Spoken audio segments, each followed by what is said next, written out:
The following is an Operation Podcast production. We're in a world of a new nutrient deficiency. And in fact, you're here to share that 1 in 3 people have this new nutritional deficiency of C15. Walk us through this. Do most people even know what C15 is? Most don't. Yeah, so C15 is this odd chain saturated fatty acid, one that we've known about for, since the 1950s. This nutrient has been known. It just hasn't been known until recently that not only is it a beneficial nutrient or fatty acid, it's essential. So what we have discovered since then, and it was really pulling together 10 years of studies coming from us and others, and what's culminated from that, Chase, is that we now understand that if we don't have enough C15, which, and again, this should happen if it's truly an essential fatty acid, that our cells physically become more fragile because C15's job is to stabilize our cell membranes. One of its core roles is that it's a stable fatty acid resistant to lipid peroxidation. Our cell membranes have to have at least 0.2% of our cell membranes of all the fatty acids needs to be C15. It's like having enough bricks in our cell membranes to keep them stable. And without having enough C15, it causes what we're calling cellular fragility syndrome. And this is the C15 deficiency. So like vitamin C deficiency and scurvy, C15 deficiency, and cellular fragility syndrome. So self-explanatory, our cells become more fragile. We age faster. Hi, I'm Dr. Stephanie Venn-Watson, veterinary epidemiologist, and one of the discoverers that C15 is the first essential fatty acid to be found in over 90 years. Excited here talking with Chase, and this is Ever Forward. Stephanie, welcome to the show. Chase, great being here. We got you, the better half here. For those not in the studio, we've got Eric in the audience with us. I don't know. We're going to have to argue about the better half part, but wonderful to be here. I'm so glad to sit down with you because we have some really exciting, but also very important news in the world of health, wellness, longevity. And for anybody interested in learning more the backstory of C15, its discovery, kind of the maritime world discovery, if you will. I'm going to link down in the podcast show notes and the video description box here on YouTube. Go check out, it was episode 805 with Dr. Eric Venn-Watson, your husband, for kind of more of that backstory, C15 in general, essential fats, kind of rewriting that narrative of saturated fat and why it's good. But we're here to really dive into this brand new discovery of nutrient deficiency. But before we dive into C15 deficiency, let's kind of let the audience understand more of what are nutrient deficiencies in general, why do they matter, why is this concept important for my health today and my longevity tomorrow and year after year. Yeah, absolutely. I mean, Jason, when we talk about nutritional deficiencies, right, we're often thinking old day, like old-timey issues of pirates and scurvy with vitamin C deficiencies. And they're alive and well today. In fact, there's been a 3-fold increase in scurvy among children that just got reported out a couple of weeks ago. So it's timely with regard to talking about nutritional deficiencies. But if we talk about the broader story and the broader picture of it, it's exactly as it sounds, that there are specific nutrients that we need, of vitamins, essential fatty acids that we need, and we have to get it from our diet because our bodies don't make it. So that's what essential means. They're essential because we need to consume them. Yeah, right. It's nice it works out that way. Yeah. So and as these essential nutrients, if we don't get enough through our diet, we don't have enough in our bodies. The consequence of that is a direct nutritional deficiency or nutritional deficiency syndrome. We just talked about scurvy and vitamin C deficiency, vitamin D deficiency causing rickets. Vitamin B12 was the last one prior to this one. Nutrient deficiencies are not new. They kind of ebb and flow with time and nutrition and culture, our mistakes, really. But the 7 common nutrient deficiencies right now, I'm pulling this article from Healthline, are iron, iodine, vitamin D, vitamin B12, vitamin A, calcium, and magnesium. So these should not really be super foreign to most people. Can you kind of maybe expand on a couple of those key ones and what people might be experiencing or talk about, rickets, scurvy? How does this kind of present? Right. So something like vitamin D deficiency. So its role is with regard to helping to strengthen our bones. And it plays a couple of roles. One is it helps us absorb fats. It's a fat-soluble vitamin. And it also helps with regard to calcium and activating this, having an activated vitamin D that when you combine vitamin D with calcium, it helps our bones be stronger. And so when you have something like rickets back in the Industrial Revolution of the London days, there's literally so much pollution in the air that the sun didn't make it through to children. Wait, rickets was because of pollution and not getting enough sunlight? I didn't know this. Yeah. And so this is where it was first discovered on this population-wide level. So the sun was blocked from the streets in London. Children were not getting exposure to sun, which activates the vitamin D. At the same time, there was also a decrease of their intake of milk. So they were getting less calcium. So when they combined the two, they started seeing children getting these bowed leg effects. And basically their bones were getting weaker. And they were seeing these effects on bone health, especially with regard to children. And they found that at the time, the initial fix was they found that if they fed these children shark livers, which I don't know why shark livers. Yeah, how do they just go, give them shark liver. How about shark livers? More shark liver there, governor. All right. Nice. It's always governor for me, any English accent. We're going to find a way to get London in multiple times. But that shark fish liver is very high in vitamin D. And they were able then to fix the deficiency syndrome. And that's a key part of a deficiency syndrome is that it's fixable when you get that nutrient back into the body. So they were able to find that then led to now what's a much better known of cod liver oil, of our grandparents shoving cod liver oil down their children's throats and saying, you've got to have this for your health. It was all actually originated because of vitamin D deficiency in rickets. No way. Yeah. I'm getting flashbacks to my grandmother. She was team chicken liver all the time. It was just like livers. It was just liver, which was disgusting as a 5-6-year-old. Yeah. But I just made a note. It kind of made me think about, are we just talking about organ meats in general and how important they can be for a lot of vitamin deficiency? Yeah, it's a good point that there are organs that concentrate. So liver, really good at concentrating not just vitamin D, but vitamin A. And so it also helps. So cod liver oil really became popular once we got out of the 1800s and into the 1900s, 1950s of cod liver oil being really popular because it was helping not only with vitamin D, but vitamin A is what every caring mother gave their child. And if you didn't do it, didn't love your children. It's one of those. Keep calm and liver on, apparently, right? Oh, there we go. yes, nice. I am full of myself today. All right. You're on. I'm nothing. This is great because I'm about to be a dad. So I got all the dad jokes and just lame one-offs coming. I think get him out now, maybe for his sake, for a little while. Yeah. So let's jump into what we are realizing now, that we are actually in a world where we are, besides scurvy kind of coming back, right, we're in a world of a new nutrient deficiency. And in fact, you're here to share that 1 in 3 people have this new nutritional deficiency of C15. Walk us through this. Do most people even know what C15 is? Most don't, but they watch you, Chase. So now they do. Watch our last episode. Go back. Yeah, about 50,000 of them. Yeah. See the cuter Venn-Watson talk about C15. So C15 is this odd chain saturated fatty acid, one that we've known about for, since the 1950s. This nutrient has been known. It just hasn't been known until recently that not only is it a beneficial nutrient or fatty acid, it's essential. So we must have it, which you covered in that last wonderful conversation. So what we have discovered since then, and it was really pulling together 10 years of studies coming from us and others, and what's culminated from that, Chase, is that we now understand that if we don't have enough C15, and again, this should happen if it's truly an essential fatty acid, that our cells physically become more fragile because C15's job is to stabilize our cell membranes. It does a lot of things. It's a promiscuous molecule that does all kinds of Team promiscuity. Stuff. Right? All right? good. Yeah, it's all good. No judgment. No judgment. And it appreciates that. But it's one of its core roles is that it's a stable fatty acid resistant to lipid peroxidation. Our cell membranes have to have at least 0.2% of our cell membranes of all the fatty acids needs to be C15. It's like having enough bricks in our cell membranes to keep them stable.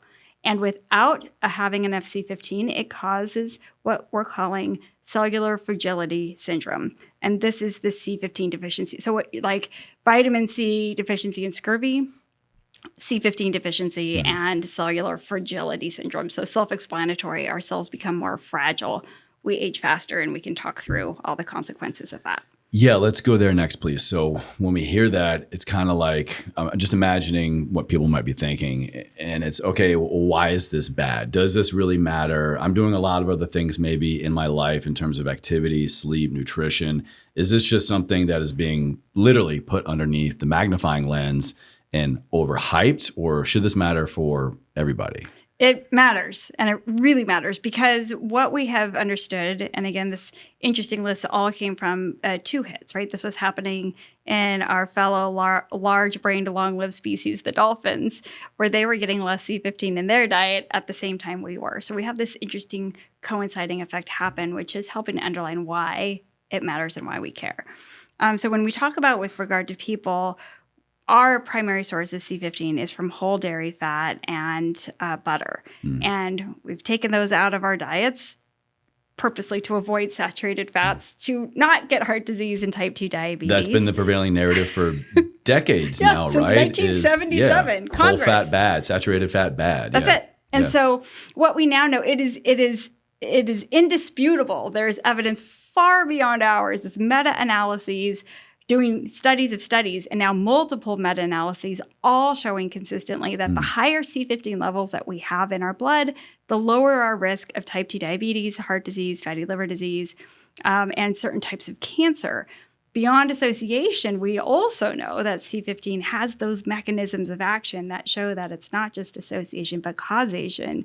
Oh, really? Right? So it helps not only strengthen our cell membranes, which then helps with keeping that cell stable. It activates AMPK. It inhibits mTOR. I'm like your favorite mechanisms of longevity. Right? Yeah. It inhibits JAK-STAT, which is an important anti-inflammatory. So it has all of these mechanisms that help explain that when C15 has been put to the test, explains how it lowers glucose, lowers cholesterol, decreases the amount of fat and scarring in the liver.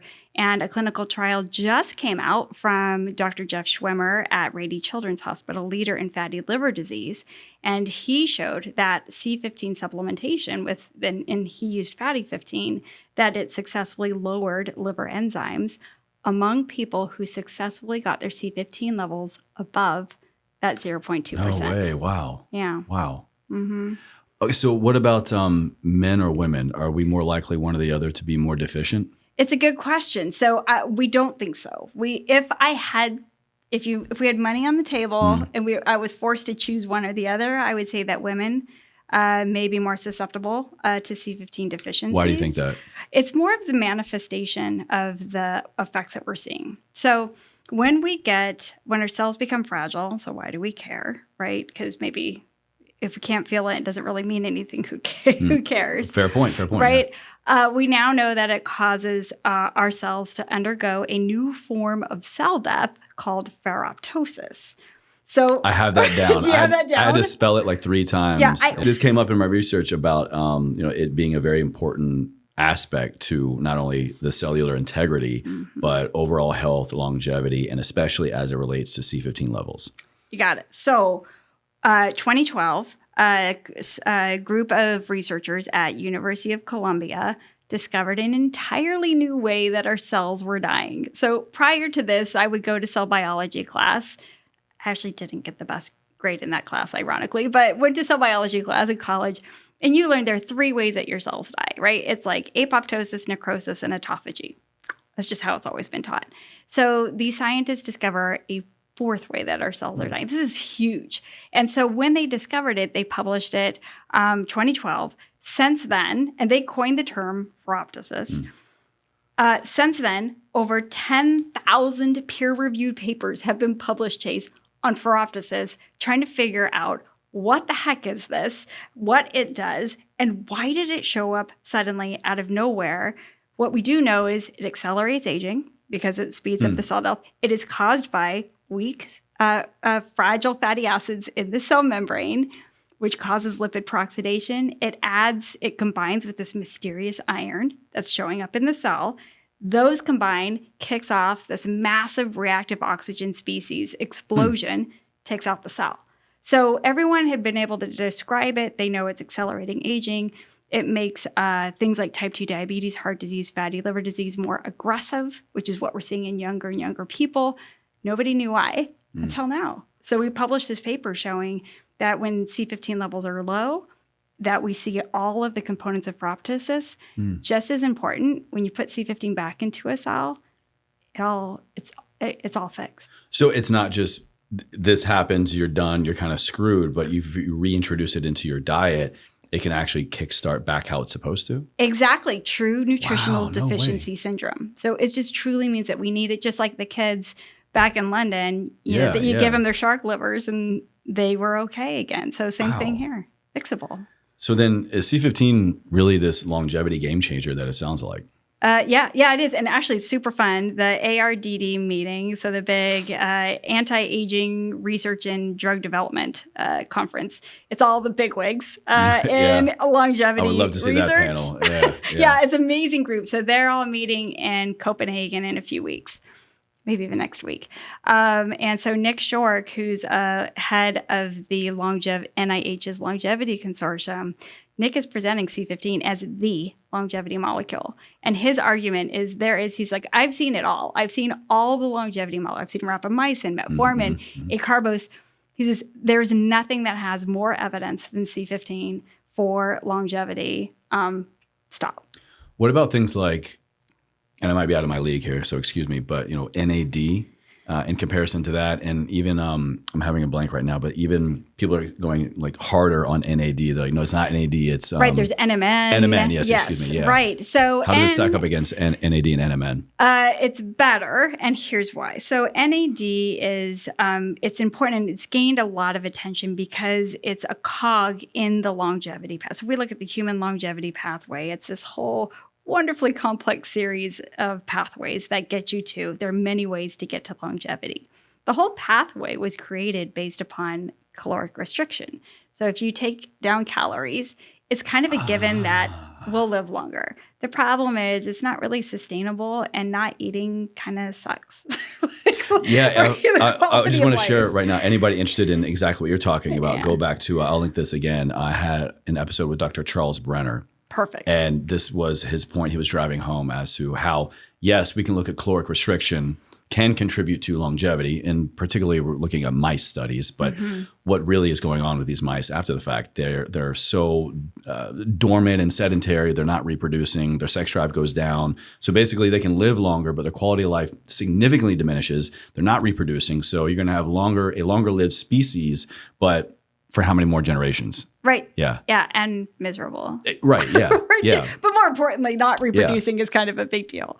So, so NAD is a cog in this pathway. And so this is the way most longevity scientists have gone about this, Chase, right? It's like, okay, we have this pathway. We understand all these mechanisms. So if you think about it in the way of a car and an engine, which is silly for me because I know nothing about cars and engines, but just... It's a fair analogy. Okay, right. Yeah. Fair enough. There are pieces in the engine that have to work for the car to go. Well said. Okay. We're doing well. Am I on track there? Okay. So understanding that the way that a lot of longevity scientists are going about it is they're saying, hey, we know that let's try to get a car to run faster and longer. And we know that this is in the engine. So if we if we adapt this part of the engine, can we then therefore make it result in the car going faster or longer? Okay. And so NAD, like increasing NAD, would be an example of increasing or turning up a cog, or one reason why the car goes faster or lasts a long time. The chances of it just going after that one thing in the engine is low. And it's done remarkably well on mouse studies. But when it comes to human studies, it's been hit or miss. And NAD is really good at helping cells move along. That also includes cancer cells, unfortunately. All cells, right? It doesn't discriminate. Cells. Yeah, good, bad, ugly. Yeah. So, there's actually a whole group of researchers who are looking into turning up NAD or turning down, NAD in order to fight cancer. So it doesn't mean take NAD, you're going to get cancer. It just means it's probably not that perfect. It's something to be aware of. And I hear this also being brought up when we're looking at peptides. Yes. Certain peptides, it accelerates cell growth, human growth hormone, all growth of all cells, which is why it's a huge, kind of pre-existing condition really, or a fair question you should consider to be asked when you're going through this process of starting peptides. do you or your immediate family have any history of cancer? Right, exactly. So when you're talking about going that approach where you're tinkering with components of the engine, it's hard to know. It's hard to say that chances are it's not going to do what it is that you wanted it to do for a long time without maybe causing other problems. Right. Right. And so for C15 is kind of like, we found a better gasoline right, or fuel for the car. And the fuel helps the car run longer and safer. And it's not tinkering with who we are as humans. It's actually enabling this wonderful body of ours to be able to last longer. So it's just we've known that C15 has played a key role in longevity. There's this cell membrane pacemaker theory of aging introduced by A.J. Holbert. He showed that the more stable the fatty acids in a cell membrane, the longer a mammalian species lives. So he showed humans have much more stable cell membranes than mice. Okay, great. He just solved the problem of longevity. How do we live 38 times longer than a mouse? Like, evolution's already figured it out. Wow. Let's tap into that and then see if we can push that a little further. Okay. So you've been pulling a lot of information from, I know, these new clinical studies. Can you kind of help the audience and me understand more of really lay out this study? What were the requirements? What happened? What were the key findings? Was there anything really, is it just statistical significance, statistical insignificance, but still an interesting finding? Really kind of walk us through this study. Yeah, absolutely. So what it did was it said, okay, if we have a criteria of a nutritional deficiency, here are the boxes that would need to be checked off. So step one, it would need to be an essential fatty acid. So it's something that our bodies must have. It can't make enough of.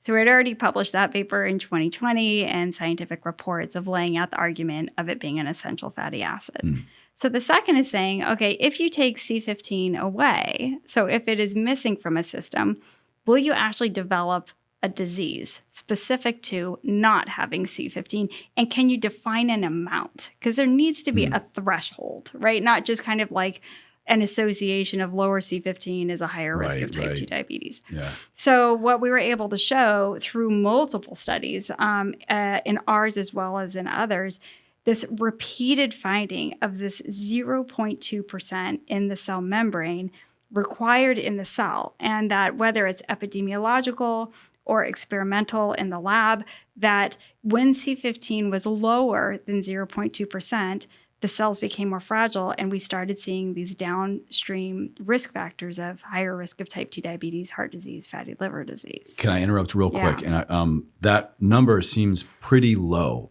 So I'm wondering, are people going, that's so low? Like, how could a number so small really matter that much? Right. Well, I'm short. Yes. Okay. I'm trying not to be insulted, but sometimes little things can make a difference, right? Yeah. So, and that is your exact question, is why C15 had gone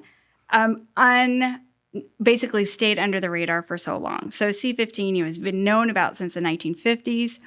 It's present at such low levels in our blood that the response of C15 is, well, it's there, but it can't have any real significance because it's at such low levels. What we have found is that it's at this threshold where it really is just needed in small amounts in the cell, just enough to be a stable fat in the cell membrane to keep it stable. If we have, there's the great hope is, so the downside, right, is if we have less than 0.2%, the cell becomes fragile, succumbs to ferroptosis, and all of the things that we talked about, the downstream. If we have between 0.2 to 0.4%, then it's a stable, and we can kind of go back to where we were before there were increases in type 2 diabetes used to be called adult onset diabetes. Yeah. And now children are getting it. Yeah. So maybe let's get back to that. Where we don't have children getting adult juvenile diseases. diabetes. Exactly. Yeah. So then there's that. And then there's a study in Sardinia, which is, a longevity blue zone. And Sardinians specifically, they live a long time. It's really interesting for a couple of reasons. The first is that this is the area where men are the most likely to live over 100 of anywhere else in the world. Of any blue zone. Of any blue zone. Really? And they are less likely to die because they're not dying from heart disease. So a couple of interesting hints. A paper came out 2 years ago, I think 2023, and they looked at their fatty acid levels, and they showed that Sardinians have C15 levels of 0.6. So No like way. 3 times higher than the average person today has 0.2 because we've taken C15 out of our. So most of us are sitting right on that cliff of fragility. And so we're okay, like you're saying, well, should I care? Does it really matter? But we're just sitting right on that cliff that if our cells get challenged or we get challenged, you don't want to be one step from the edge of a cliff. Let's be 10 feet back. And so if something happens, if some kind of challenge happens to our life, we have room for our cells to be able to handle it. Sardinians have freaking 0.6%, even older people. They're way back at the beginning of the trail before you can even see the cliff. Yeah, exactly. There's no cliff. There's no cliff. And so, and as we get older, our C15 levels naturally go down. And even looking at the people who are 80 to 100 years old in Sardinia, still have a 0.4% C15. So really impressive. They get it. Not because of fatty 15, though I'd love to say that's where we make it, and they're all ship just to Italy. You should if you don't. I know, right? Yeah. But it is proved that you can get healthy C15 levels absent of supplementation in Sardinia, right? And so what they have is they've actually traded out meat for dairy products in their diet. They have meat once a week and on special occasions, but otherwise, what they eat are cheeses, and it's specifically dairy. It's goat and sheep cheeses from their own herds that feed on grass. And get this, it's high altitude grass. When you combine high altitude grass eating goats and sheep and hard cheeses like pecorino, you get double the amount of C15 than you do in any other products we get here on land. So I have to imagine the high altitude, locally sourced goat and sheep fed cheeses. That market's about to boom. Right? Yeah. I think it should, but don't take it away from the Sardinians. So there's as far as like, it doesn't matter how the small amount, we now know that it means a lot. And that 0.2, 0.4% is equal to this like 20 to 40 micromolars, which interestingly, in all of our studies where we look at how well does C15 bind to core receptors like PPARs and AMPK and all of these activities at the cellular level, over and over again, is between 20 and 50 micromolars. The best mitochondrial repair activities, 20 to 50 micromolars. So it is really the sweet spot that our bodies are really intended to get, and it's by getting between 100 to 300 milligrams of C15 per day. That's it. So it sounds like there definitely is this sweet spot, and coming under that causes cell death for apoptosis, and with that, all the negative things we just talked about. But at the higher levels, is there an oversaturation point? Is there a point to where you can have too much C15? It's a good question. We haven't seen it yet. We don't know yet. We don't know yet. What we know is Sardinians have, I didn't even know that there was such a thing as a 0.6%, and they're doing well. They're less likely to die of heart disease. There was a separate study done by a group of from Harvard and a bunch of other universities involved lots of people over a long period of time. It was a prospective cohort study. And they separately, not looking at Sardinians, they separately showed that people who have higher levels of C15, 0.4 to 0.6, were the least likely to develop heart disease.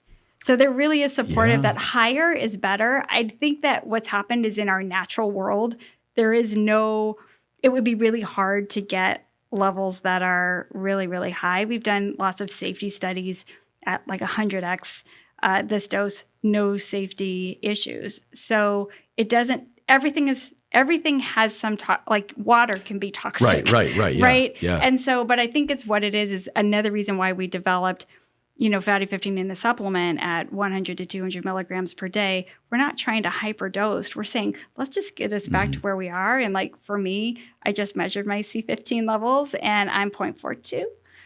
Which is awesome. All right. Very on brand. All right. Yeah. So, and I do think it's a combination of getting the supplementation, but I also have cheese and whole grain crackers for snacks. And I saw that as well. You can now test for this. There is, can we walk down to the street to our doctor or a LabCorp or something like that and request this? I saw that you all are now offering even an at-home test kit. Is this such a new protocol that it had to be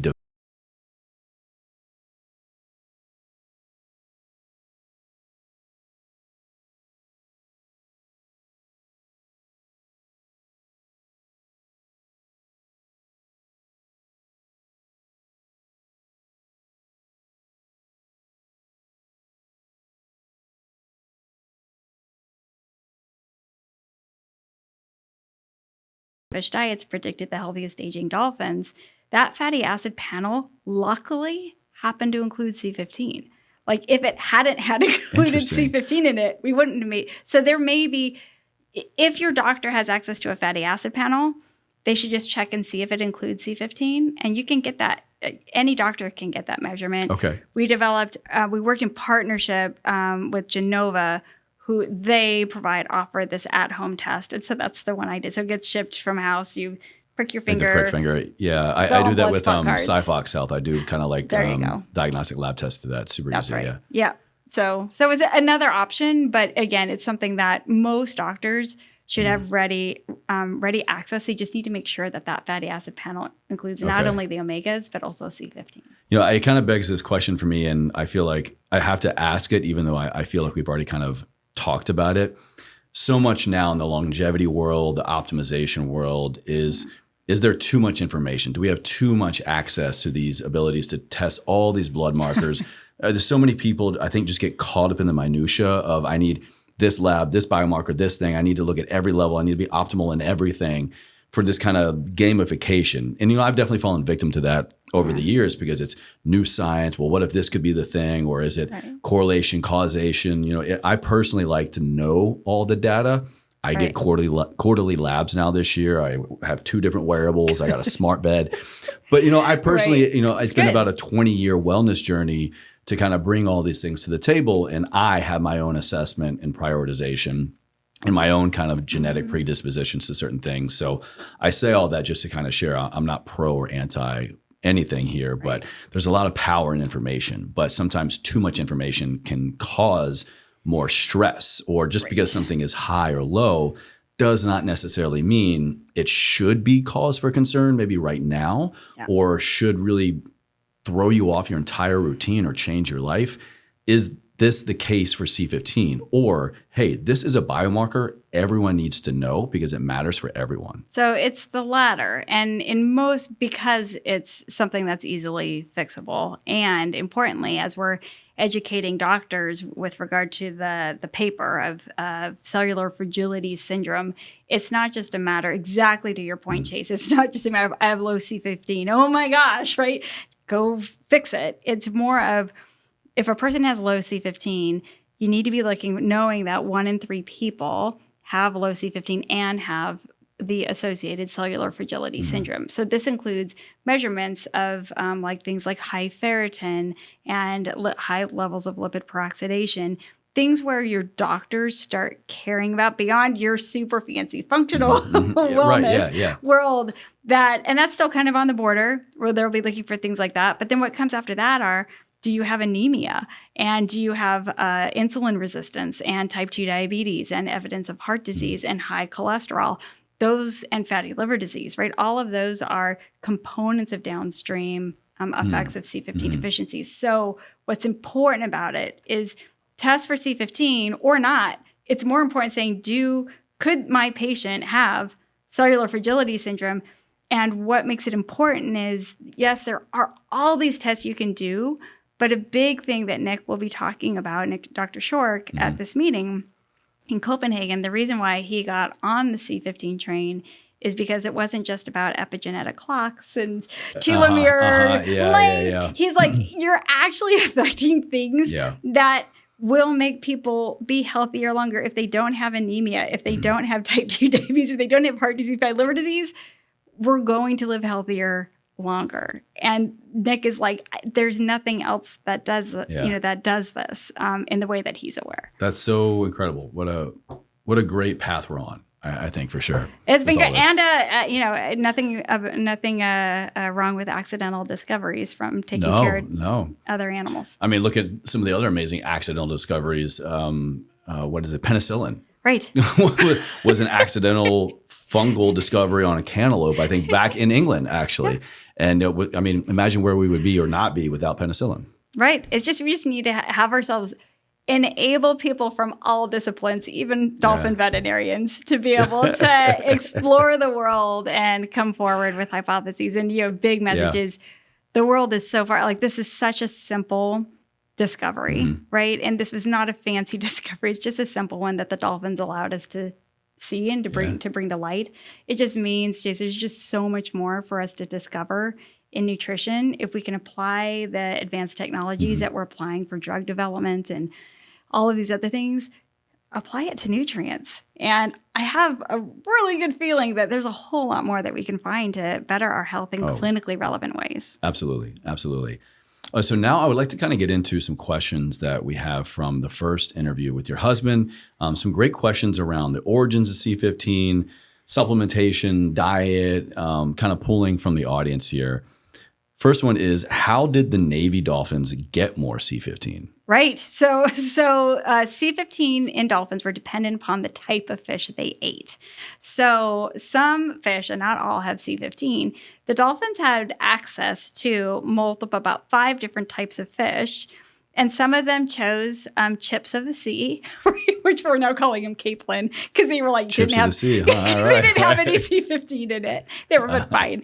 But versus other dolphins loved the super fatty fish that had high C15 in them. So the way we were able to basically analyze the data and understand differences in C15 levels by dolphins was really based upon which fish types were dolphins eating, and that was influencing their C15 levels and the downstream benefits. The first study we did that was funded by Office of Naval Research after making that discovery was saying, hey, let's move dolphins to basically higher fish to more fish that have high C15 in them. And we saw the metabolic syndrome, anemia, hyperferritinemia, iron overload, all of those things get better.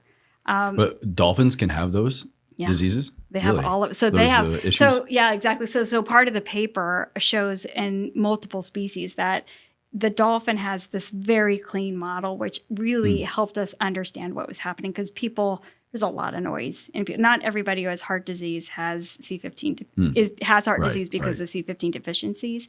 In the dolphins were getting fatty liver disease specifically because of one phenotype, and it was C15 deficiency. So we were able to have this really wonderful, clean picture where getting C15 back into their diet allowed the population to get better, and it helped be a much clearer picture from a deficiency standpoint. Wow. That's super intriguing. Right, thank you, Super dolphins. Intriguing, yeah. Yeah, Flipper, killing it. All right. This next person writes, the serum content of C15 has long been utilized as an indication of dairy consumption. And I haven't researched this. I don't know the actuality of all this, just their totally statement here. True. They say 30 grams of butter, or 1 ounce, gives what they, Eric Fatty 15, gives what they claim is the optimal dose of C15.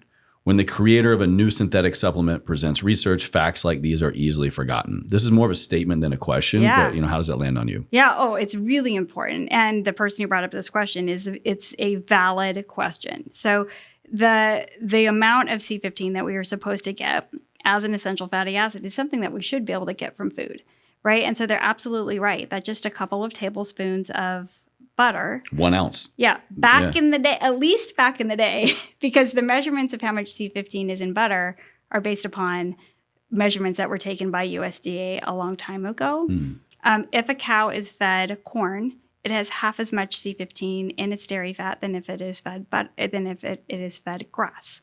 So we don't know exactly anymore, even though we can look at USDA lists of how much C15 is in it. There's less control of that. Unless we're getting grass-fed butter, grass-fed cows. Is there grass-fed and grass-finished?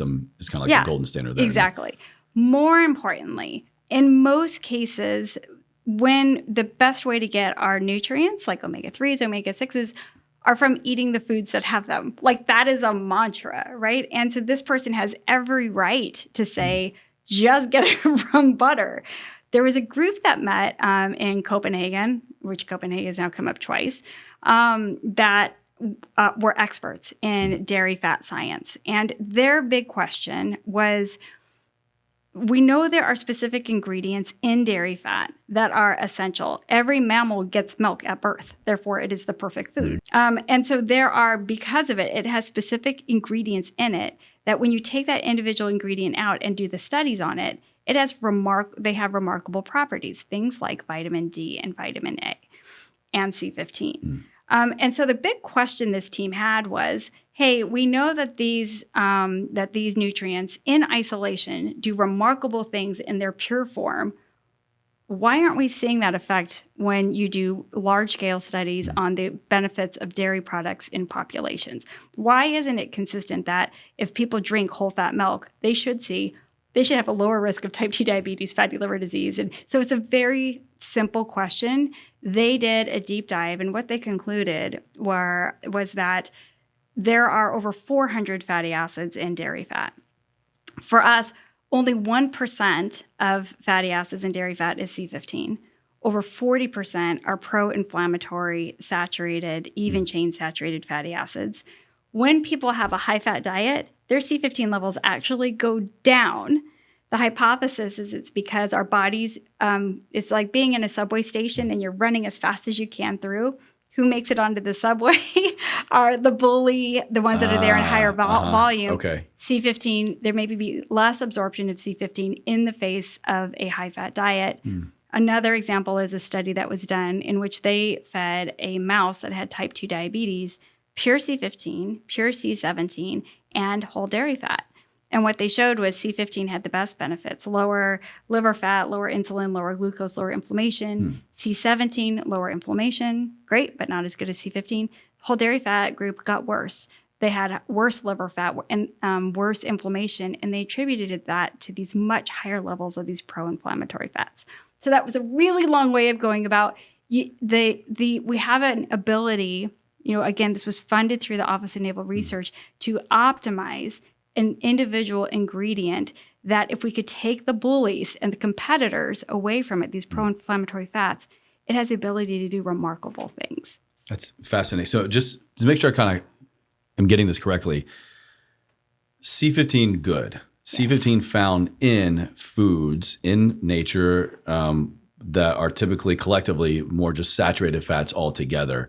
But having a diet that is predominantly high in saturated fat, although you're getting C15, is not a good thing. It's good, or it may just kind of be like you're kind of be okay, but not. You're just or maybe more bad than exactly. with the good. It's this battle. You're kind of reaching point of diminishing returns. That's maybe right. Okay. That's exactly it. Okay. That's exactly, and that's what's been shown over and over. And so it's not a spin on how can we create a product that we could make money on. This was truly how can we solve for the problem of that we have an ingredient that can have these remarkable properties, and can we make it absent, and on top of it make it vegan friendly and pure so that people know exactly what they're getting. And the point that this person brought up was good, which is the studies that are done are on this exact ingredient. It's on pure C15. It is not done on dairy fat and butter, because if you do that, you lose all the benefits. Yeah. So we're like, don't.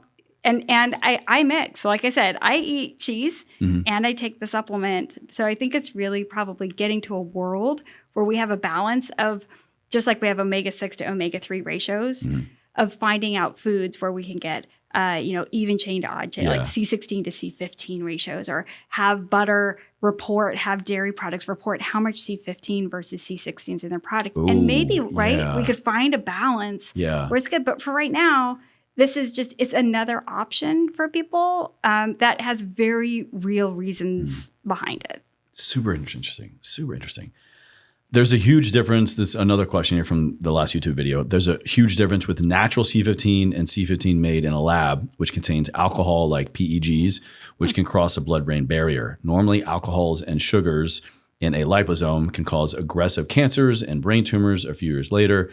Dolphins also don't eat sugar. People do. I'll be happy to look at this product at a nano level.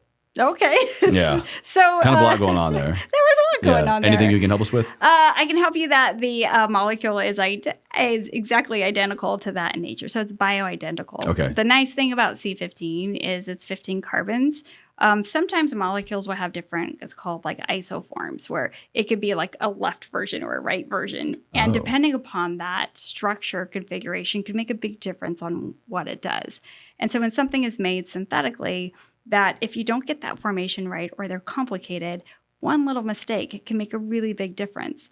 We're gifted with the fact that it's literally 15 carbons that are put together with no double bonds, and it is it's bioidentical to that which is in nature. So it's more, air quote here, cut and dry. It's pretty cut and dry. Okay. Yeah. In foods, C15 can come attached to a complex lipid called triacylglycerides. But what happens is when we eat it, because we can't absorb these triacylglycerides, our digestive enzymes pull C15 off of it in its free fatty acid form, which is basically the same thing so that it can be absorbed, which is the same that we have here. Okay. So hopefully that helps answer their question. Yeah. So another one here, but I feel like we kind of already touched on it. Look up foods high in C15. This person found cheddar cheese is high in that, so I will have that. Great. Love cheddar cheese. We kind of touched on, the source really being cheese being a great option here. I mean, I'm biased because I love cheese, but again, I think to get to those Sardinian zone levels, I think it could be, and again, everybody's journey is their own, and nobody's forced to go take a supplement, but we are trying to find other ways that we can fortify foods with C15. The goal really here is a movement to help understand the importance of C15, get it back into our lives in many different ways, including infant formulas, which have no C15, and be able to, get our global health back on track. Supplements one part of it, but oh my goodness, we have so many different ways that we can help. You kind of really just blew my mind. I just began to think about fortification, like we see a lot of cereals and other products, fortified, enriched.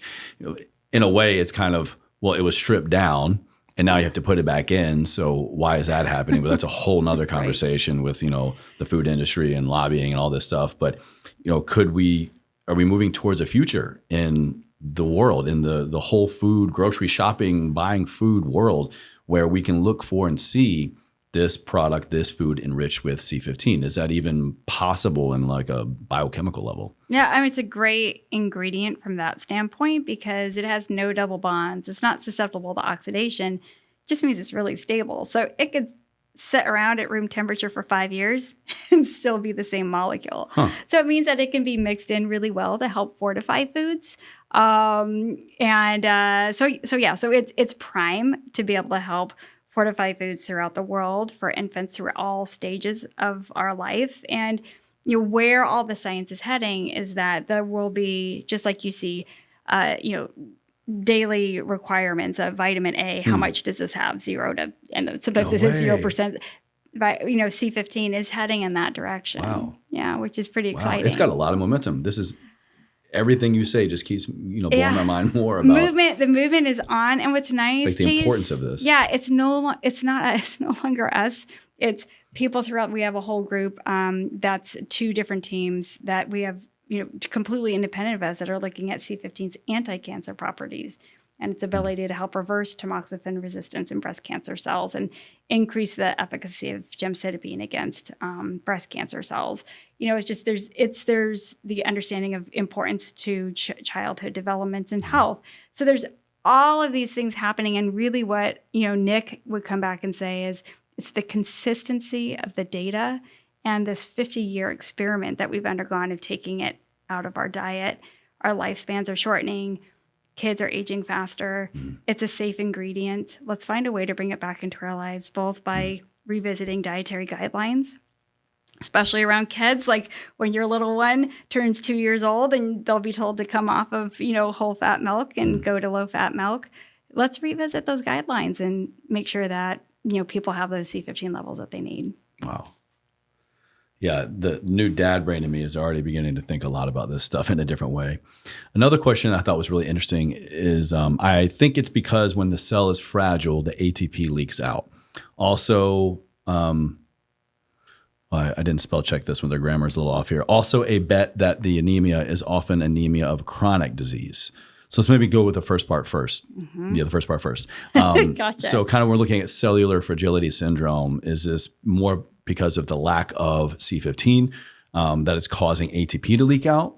I'm assuming what they're asking here. It's a little more refined. So cellular fragility syndrome, our cells become more fragile. Ferroptosis then evolves into this whole cascade of events that then end up attacking the mitochondria. The mitochondria make our ATP, our energy production. So what we've been able to show is not only does C15 help stabilize the cell membrane, but it also helps to directly repair mitochondrial function.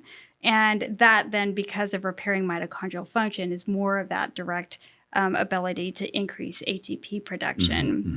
When our mitochondria break down, especially as we get older, there's this like a chain of events that happens, and there's 4 complexes, and often that first complex goes down. Can't make ATP anymore because everyone's dependent on the other. C15 has the ability to actually help our bodies make succinate, which then feeds right into complex 2. We can skip complex 1 that's broken, and mitochondria is up and working again. So with all this information about C15, you have a book coming out, The Longevity Nutrient. Why this book? Why now? Yeah, well, to be honest, Simon & Schuster reached out. So as we talked about, I have a daily or a weekly blog, Science Says.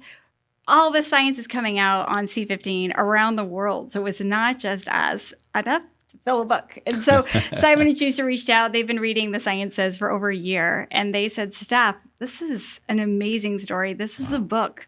Are you game? So wrote the book. It's on sale wherever books are sold, and excited for to be able to celebrate it, especially around National Dolphin Day in 2025. So all the science is there, and hopefully it's doesn't just put you to sleep, and it's a fun adventure with regard to all the surprises that we had along the way. Going into a book like this, because there's so much new evidence, I'm sure there's still a lot of evidence yet to come, more clinical trials, more science, more application. How are you kind of writing a book and delivering a book that is based on a scientific discovery of decades, so you got a lot of history there you can write on and a lot of things we can apply now, but what are you most curious about? What was maybe left open-ended, if you can talk about it in the book, for the future applications? Yeah, it's a great question. I mean, even while we were writing it, Chase, we went from C15 addresses 4 hallmarks of aging to, 6 hallmarks of aging. So like literally papers were coming out saying, oh, it actually helps with epigenetic alterations and it helps with dysbiosis. Probably the most live edit book ever. So yeah. It was literally like adding these in. So absolutely, to your point, there's a lot coming. One that I'm really excited about is we're starting to look and better understand the role of C15 and brain and cognitive development. There are early studies, epidemiological studies showing people with higher C15 have better brain cognitive health, including development in children.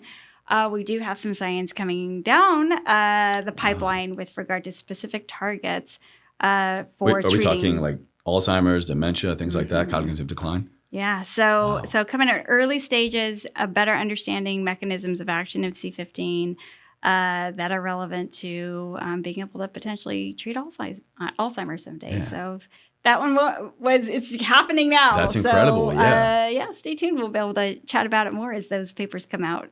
This really kind of, because I've been diving personally into a lot of advanced longevity studies the last couple of years ever since really kind of partnering and learning more about what Timeline Nutrition has been up to in their product Urolithin A. Yeah, it's a great group. It's a great group and a great product. Yeah. And, again, kind of like with you, I love how they waited to come to market for about 10 years to have these human clinical trials. And Urolithin A is this incredible postbiotic that we naturally create, but only in the right circumstances with quality, good foods, good gut health, no leaky gut, blah, blah, blah, particularly from pomegranates and walnut oil. And so I recently was even diving deeper into this because my in-laws are all Persian. And what is the number one ingredient in most Persian food? They love pomegranate as well as walnut oil. I did not know that. Particularly this one dish I recently just had at our gender reveal called fesenjoon. And it's all pomegranate paste and walnut oil. And it got me thinking, I was looking around like, my wife's grandmother, she's like pushing 90. She looks 15 years younger. Most Middle Eastern people, especially in the Persian community, barring any other chronic illness or disease or kind of lifestyle choice, it's really, they're very healthy. They live long. They look great. They're mobile. And I was like, bam, okay, there's something to this longevity stuff. And it just kind of re-solidified how important the science is when we're looking at mitochondrial health. And again, if we're not getting it in our diet, there are key things we should be looking for and looking at to support these unique mechanisms of action. That's right. So multiple shots on goal with regard to getting to the mitochondria from C15. It's this rescuing method of getting mitochondria back up and running. Probably most importantly is what you first brought up with is let's stop apoptosis from happening, which is the ultimate. We're going to take out all your mitochondria and take out the cell. So the fact that it helps with stabilizing the cell membrane, decreasing the this excess iron deposition, reducing reactive oxygen species and lipid peroxidation. Like every single step we've been able to show at these relevant levels fixes. Man, so that's crazy. yeah, That's crazy. Yeah. So it's good. Well, this has been incredible. I'm so excited to dive even deeper into it. I love being on the email list for Fatty 15 because I get all the new studies, all the new everything coming out, and it's just like boom, boom, boom, boom, boom. I also love and appreciate how you all are referencing all these other third parties. So it's not just here's what we're doing, here's what we're saying, but here are peer-reviewed articles, here are other clinical studies, here are third parties coming in and supporting this, C15 in general. So I love kind of seeing that approach, and I appreciate that more. So anybody interested in more of the science, definitely check out Fatty 15. I'm going to check out everything I link in the show notes because it's their information as well as everybody else's.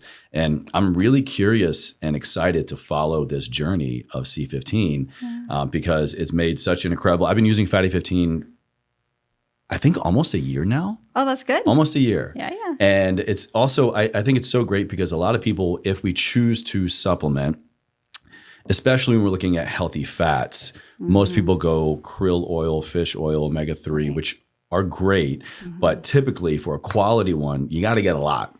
You got to get a lot. Not all of them are made in the right purity, potency, quality, are all very shelf stable. So they, oxidize, they get that nasty fish smell, fish burps.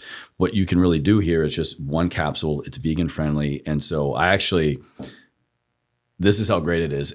I got my wife on board because she is so anti-capsule, anti-supplement, just because she doesn't like kind of that supplementation form. But she's like, oh, it's tiny. It's like one teeny tiny little thing. Easy. I can do this. It's easy. And it's like, what, 3 to 6 times? Am I making this number up? Like in terms of the efficacy of omega-3? Yeah. So we were able to show that it had 3 times more cellular benefits, clinically relevant cellular benefits than pure EPA. Okay. Yeah. So, I mean, again, we've covered how this is a deficiency. It's been clinically proven, but we can also remedy this by things in our diet. But like we've talked about a lot on the show, the nutrition quality and access to whole foods has just gone down the tube over the last several years. Unless you're really growing it yourself, or maybe you're up in Sardinia, up in the high altitude, which is great. But, again, I love this product, love what you guys are up to. And I'm so excited to see it grow. Oh, Chase, it's great being here with you. And thanks for sharing your love with both Venn-Watsons. My pleasure. Nice. My pleasure. Yeah, it's been great. Eric, good to have you in the studio, man. My last question for you that I ask everybody is ever forward. This content, this message of this show is all meant to bring leaders, thought leaders, entrepreneurs, experts, scientists, doctors to kind of help us understand a unique area of our life to help us move forward. So ever forward, what does that mean to you? Yeah, I think it's for me and for the ability to do what it is that we've done it's finding what it is that you're passionate about, diving in. This is the part that people don't like to hear, but you spend 10 years really getting to understand and know it because you're truly passionate about it and you invest a lot of time into it. And by doing so, that allows you then to understand it enough to push the envelope and advance, right, that area that you're working in that much further, that then sets that potential up for the next generation and the next. And so I see that as that's how we move ever forward, is being able to learn everything we can, be able to find new ways to advance ourselves, and then always say, we're not done. And kids, you got some work to do. Ever forward. That's amazing. There's never a right or wrong answer. I appreciate everyone's interpretation, so thank you. Yeah. Alrighty, guys, that's a wrap for today's video. If you're watching on YouTube, if you're watching, it means the world if you smash that thumbs up button, subscribe to the channel. Go back and check my last episode with her husband, Dr. Eric Venn-Watson, if you want to learn more about kind of the backstory and the scientific discovery of C15. And if you're listening, subscribe to the show, follow. Really does support the show in a big, big way. So thank you. Great. Thanks, Chase. All right.